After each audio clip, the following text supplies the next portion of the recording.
Up next, discussing hydrogen pipeline integrity, we have Neil Gallen, Principal Engineer with ROSEN Group in the UK. Neil previously worked for various consulting and manufacturing companies, including British Steel, Tata Steel, and GE Wellstream. He holds a master's degree from the University of Cambridge in materials science and metallurgy. Neil has 25 years' experience in materials and welding engineering, and is a chartered engineer, a member of the Institute of Materials, Minerals and Mining, and a European/international welding engineer. His current work concentrates on understanding the effects of gaseous hydrogen on steel pipelines. Welcome, Neil. Okay, thank you, Danny.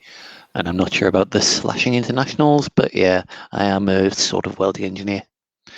I'm going to be talking about hydrogen pipeline integrity, and I think it's already been covered to an extent in some of the other talks we've had today, and I don't really want to go over the ground that others have covered, but really just wanted to put the ROSEN point of view and how we see the energy transition affecting our industry, and how to maintain safety, maintain integrity through the transition, and make sure that the hydrogen pipelines that we are all interested in, we're all talking about, can continue to operate. So really very quick background. Again, this is covering some of the stuff that I think colleagues from Siemens and others mentioned before, but the role of hydrogen. It is the first element that was produced in the Big Bang. It's the lightest. It has been around for billions of years, and it is the most common element in the universe. It is really the ideal source for energy because it is so plentiful and it doesn't have the greenhouse gas effects if it does get burnt. You can produce it without a carbon footprint, either blue or green hydrogen. It can be transported over long distances, except the comments about how economic it'll be to transport it over ultra long distances. But I think the other counter to that is that electricity can also not really be converted or not really transported over very long distances. So there is, I think, going to be a role for hydrogen pipelines, both within and probably across regions as well. The other real benefit that it does have, it can be used as a store medium and it can be used as a buffer. And both of those can rely on a mixture of existing and new infrastructure. So the salt cavern storage, the pipeline infrastructure, and repurposing of that, building new pipelines. It is intuitively, I think, a lot easier for most of us to imagine moving to hydrogen and keeping most of the same infrastructure and reusing it, rather than having to put a windmill on the top of every roof or having banks and banks of batteries everywhere. It has certainly got a role to play. We believe it has got a real major role to play in the energy transition. You've seen this earlier, I'm sure, and I think you've probably seen it earlier this afternoon, but it isn't just being talked about. The major energy companies in Europe have committed to a network of 40,000 kilometers of hydrogen pipelines in the next 20 years. The exact numbers, they say around 69% of that is going to be existing infrastructure that's going to be repurposed, and approximately 31% is going to be new pipelines. As a bit of a sidetrack on that, of that new pipelines, a lot of that, or some of that, is actually going to be offshore pipelines. I'm going to be concentrating mainly on onshore and the general effects of hydrogen, but if you want to know more about offshore, then I would encourage you to tune into one of the next VPSs where some of my colleagues will be talking specifically about the challenges of offshore pipelines. But going back to the onshore side again, a lot of investment is going to be required. The total investment, a very big ballpark figure gap, somewhere between 43 and 81 billion euros is expected. Most of that is going to be in the new infrastructure and in repurposing the existing infrastructure. Looking at the wider picture, then there was a report for the Hydrogen Council that was done earlier this year, and they looked at both projections for hydrogen production and hydrogen investment over the next 10 years. And the graphs there speak for themselves. The amount of hydrogen production is going to increase pretty rapidly, if not exponentially, over the next 10 years. Looking on the left-hand side, then they did the same exercise in 2019, and that's the dotted line, which is lower. If you look at the 2020 prediction, then it is going to be roughly 3 times that. So not only is there a lot of investment being announced, a lot of it, or the rate of announcement and the amount that is being announced is increasing every year. Again, if you look at the right-hand side, then $40 billion has already been realized, or already been either spent, or money has been allocated and reserved and is in the process of being spent. 45 billion is in fairly advanced engineering studies. 262 billion, so the largest proportion, is still being announced. It's going to be needed, it's going to happen, but it hasn't yet gone to the engineering and the investment stage. Of this big slice over here, then you can see a large bit of it is the distribution, which has not been really covered so far in the planning and investment or realization side. This distribution chunk is, we think, pipelines. If you look at a lot of what has been mentioned and the rationale behind using the existing infrastructure, and I will say right from the off that we at ROSEN do believe that certainly the majority of the existing infrastructure can be reused, then there is a lot of say that it can probably be reused and there will be virtually no effect, and that there will be little change if you go to hydrogen. Those sort of small words can cover a lot of detailed investigation requires. Probably being okay is not the same as definitely being okay. And if you're putting hydrogen through a pipeline that's going down the end of your road, then you want to be sure that it is going to be as safe as it is today when there's natural gas going through it. That really comes into, well, how do you manage it? How do you make sure that it is safe? Really, pipeline operators are currently facing a lot of challenges, that they are managing the integrity of the existing infrastructure that is gradually growing older. They are managing the threat of the various time-dependent external corrosion, cracking mechanisms, third-party damage, and they're doing it successfully because generally as an industry, we are good engineers. We can manage natural gas pipelines and we can do it safely. With hydrogen, there are 2 real questions. Can you convert it? And once it's been converted, then how do you manage the integrity? I think the answer to both of those questions really are, yes, it can be done, but you do need to recognize that hydrogen is not the same as natural gas and that it does have its own unique properties. Some of them to do with the gas or the energy carrying capability that I mentioned earlier, some of them to do with the effects of hydrogen on mechanical properties, on steel properties. Over the last year or 2, probably a little bit longer now, we at ROSEN have been going from being vaguely aware and interested in hydrogen to really diving headlong into it. We've been looking at the material challenges, the guidelines that are required to convert a pipeline, how to assess a hydrogen pipeline and how that compares to a natural gas pipeline, testing of components. So we're obviously a big inspection company and we have successfully inspected hydrogen pipelines in the past. To do that, we had to do various material compatibility testing of our tools, which I can get into a little bit more detail later on. And we have successfully inspected hydrogen pipelines in operation.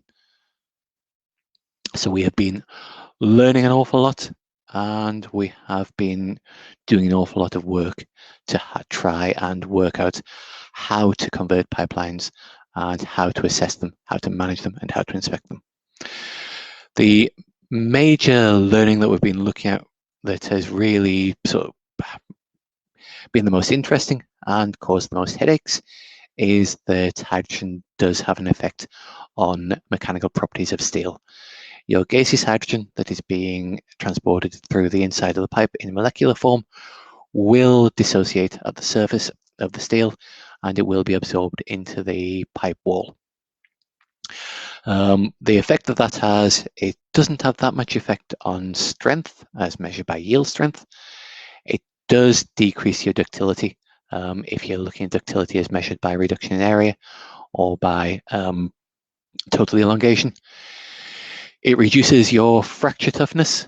It doesn't, there's not that much data on what it does to your Sharpie toughness, which is another challenge where sometimes you only have Sharpie data, but it does decrease your true fracture toughness, and it increases the fatigue crack growth rate. So those are the sort of qualitative effects that hydrogen has. If we are assessing a rail pipeline and converting a rail line, then you need to quantify those effects. And that is actually proving to be really surprisingly difficult. If you look at the effects on fracture toughness, then depending upon which paper you look at, which test protocol they've used, which materials they've tested, what environment they've chosen, the reduction in fracture toughness can vary massively between around about 10%, and some reports are up to about 90% reduction in fracture toughness. The other real complicating factor is the partial pressure of hydrogen, that some reports say you need a fairly high, hundreds of bar equivalent partial pressure of hydrogen to have a significant effect. Other reports say that if you only have 1 bar, less than 1 bar partial pressure hydrogen, it does have a large effect. Similar effect for fatigue, where there are again a lot of variables looking at your delta K, your loading rate, the frequency of the fatigue cycling, and various other factors as well as the material itself.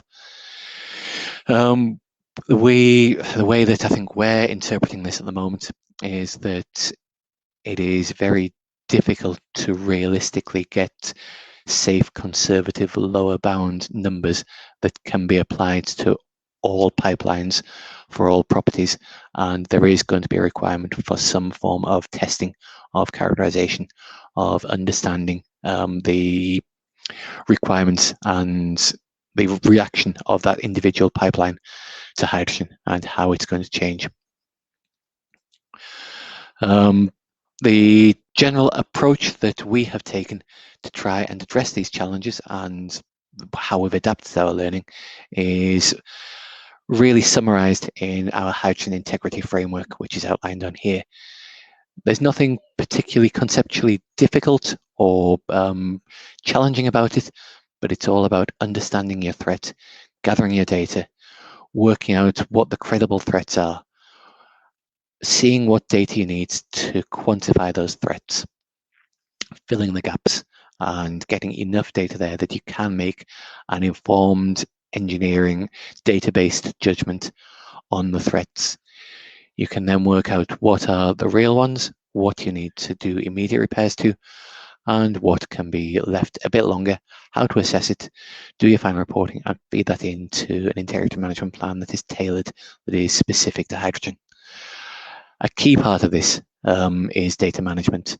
Not really going to go into the role of big data and how experience of multiple different pipelines can be used to infer the properties and condition of existing pipelines.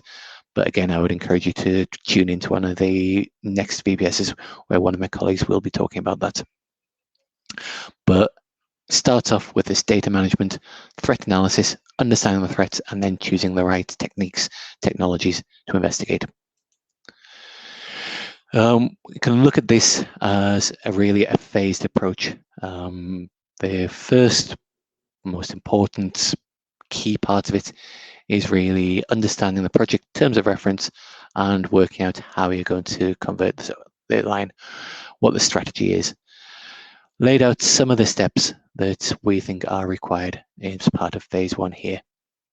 Once you've got that data in place and once you've filled all the gaps, then you can go ahead to establishing the current condition, working out what you need to do, doing the inline inspection, doing the assessments, doing whatever repairs, remediation work is required, getting ready for conversion, making sure that you've checked all of the code, the regulatory requirements, doing your testing as required, doing your risk assessments, feeding that all in to a final pipeline integrity management plan, a hydrogen-specific integrity management plan. A lot of where we are at the moment, I think a lot of where the industry generally is at the moment, is all about this number one. What do you need to do to understand, can your pipeline be converted, and how to go about doing it? I'm really going to go into a little bit more detail on this section.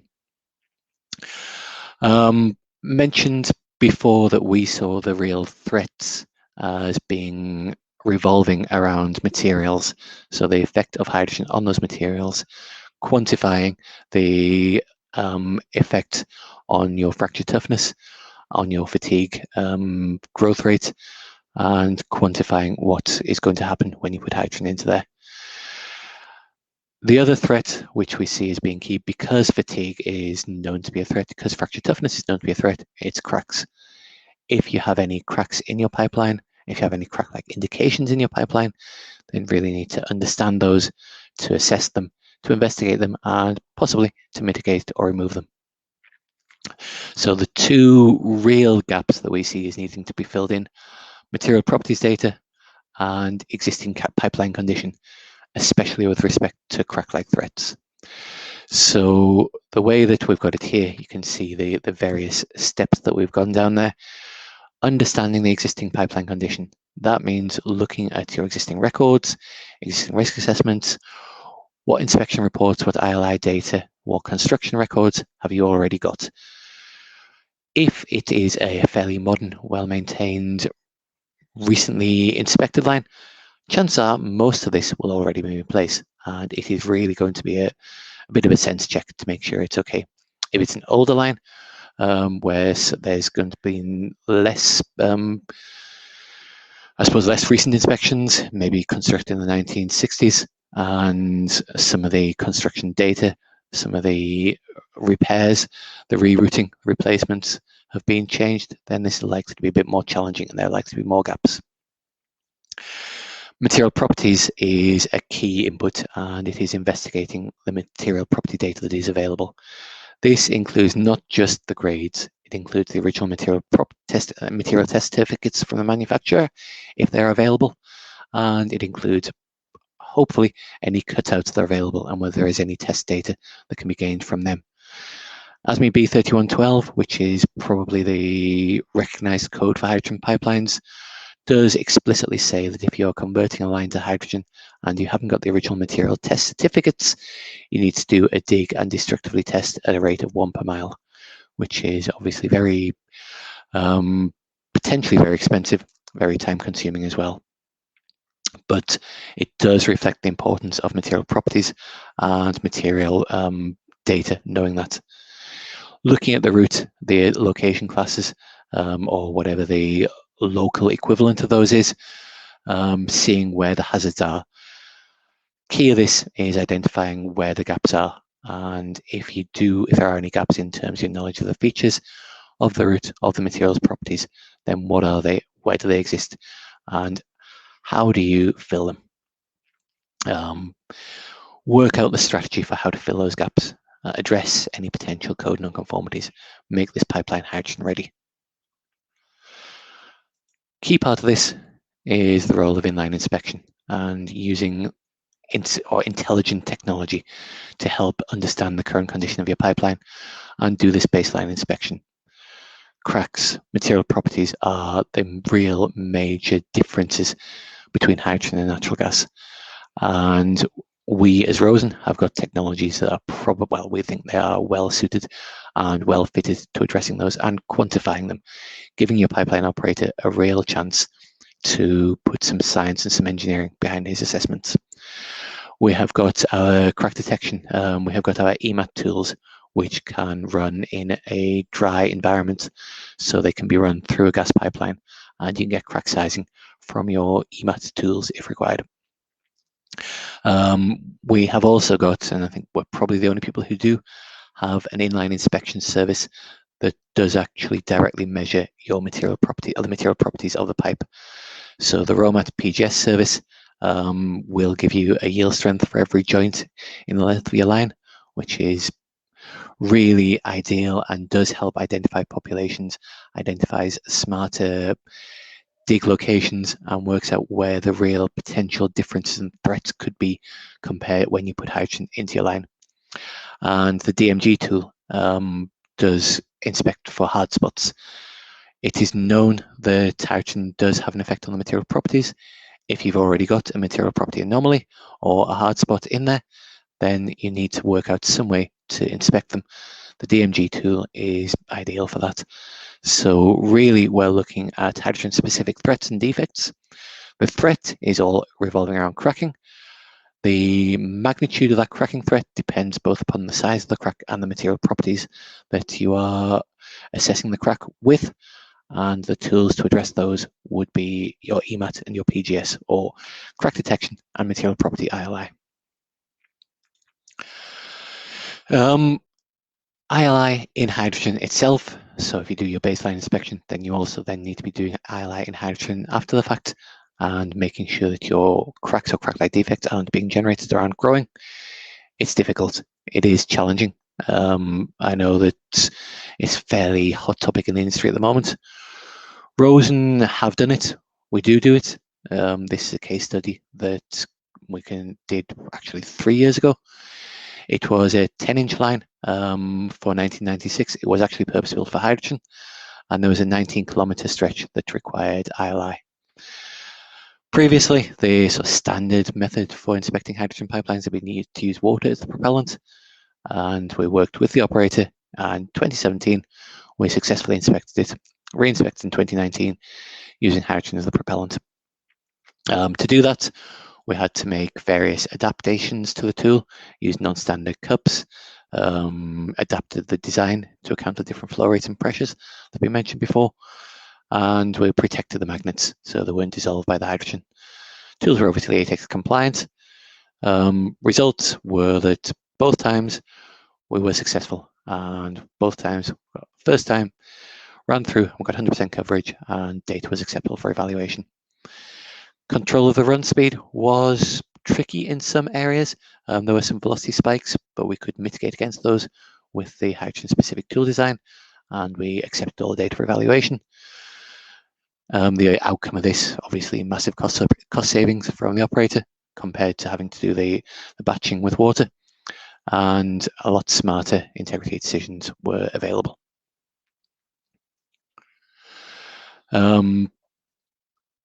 Really, this comes back to the whole thing about this phased approach to the hydrogen integrity framework. How do you choose the property of probably will be okay and should be able to be converted to a will be okay and can be converted? It is all about using all of the available technology, all the available tools, everything that's out there. The inspection technology mentioned before, the testing, the consultancy, be able to choose the correct tools, the most appropriate tools.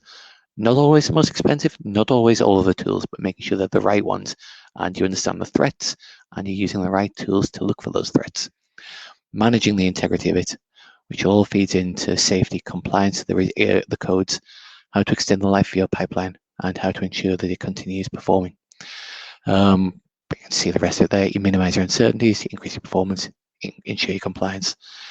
If we do all of these, if we take this structured, detailed, robust approach, and we take it step by step through, then I think we don't say that the infrastructure probably can be converted and it should be okay.